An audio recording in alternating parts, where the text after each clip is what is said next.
Guys पहिला यो video हेरौँ अनि यसको फन्नी कमेन्ट पढ्ने है त।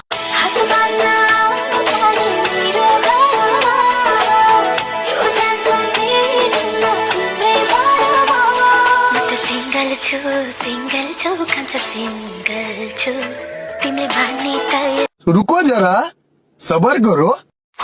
मेरो पापी भाइले फेरि दुःख दिने भयो। काटेर फालिदिए हुन्छ, त्यस्तो सानो भाइ काम छैन। नाम मात्र सानो भाइ हो, काम त ठुलो दाइ नै गर्छ।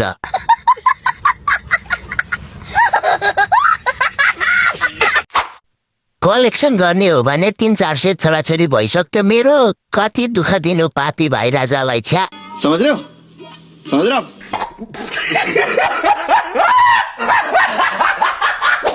जाम लगाइज अब टोइलेट कन्ट्रोल नै भएन।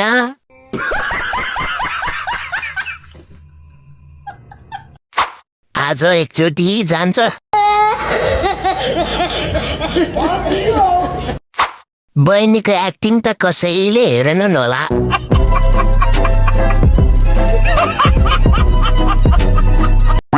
यस्तै रमाइलो भिडियो हेर्न फन्नी कमेन्ट दिँदा भाइलाई फलो गर्नुहोस्।